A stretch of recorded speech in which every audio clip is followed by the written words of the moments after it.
বন্ধুরা, আজকে আমি দেখাবো সামা চালের খিচুড়ি। তো আমি একটা বাটিতে চাল নিয়ে নেব।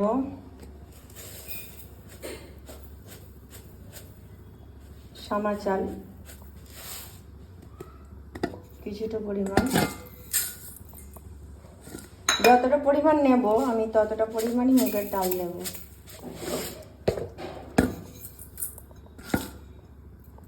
তারপর এগুলোকে আমি ধুয়ে নেব।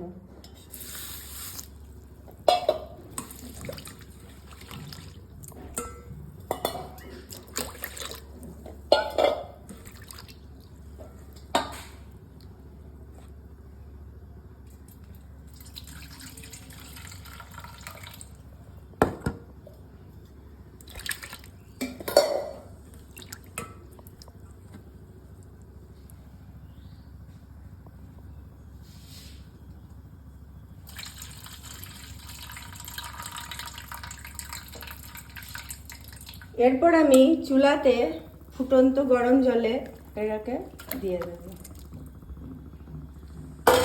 কিছু সবজি আমি কেটে রেখেছিলাম, একটা পটল আর একটা আলু এর মধ্যে আমি দিয়ে দেব।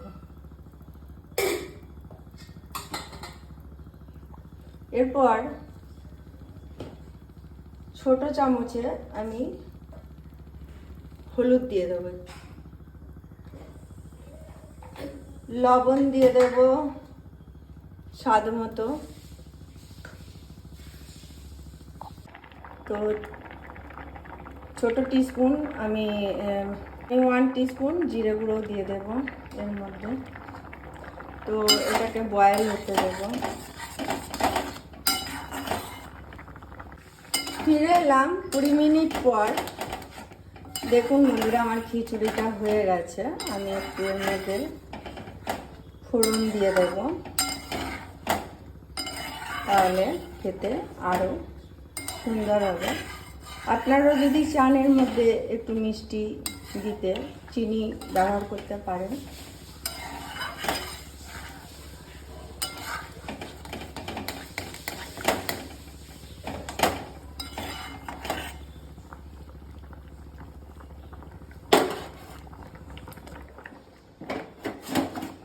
আমি এবার এটাকে রেখে দেব পাত্রের মধ্যে। আমি এবার একটুখানি তেল দিয়ে দেব। এই অল্প পরিমাণ তেল নিয়ে নিয়েছি, এর মধ্যে আমি একটা তেজপাতা দিয়ে দেব, একটা শুকনো লঙ্কাকে 2 টুকরো করে দিয়ে দেব, আর অল্প পরিমাণ গোটা জিরে দিয়ে দিলাম।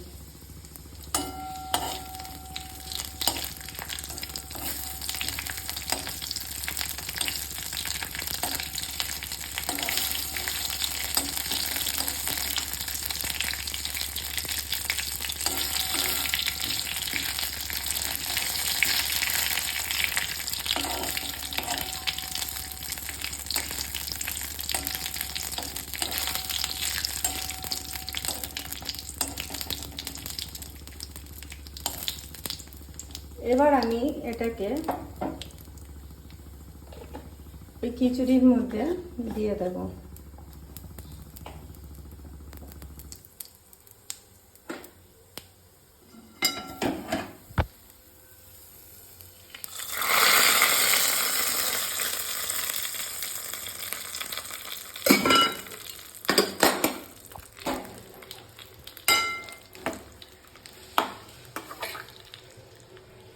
হয়ে গেল আমার সামা চালের খিচুড়ি। এর সাথে আর কিছু সবজি লাগে না, এটা শুধুই খাওয়া যাবে। আবার কিছু ফ্রাই করেও নিতে পারেন। চলুন, বাই।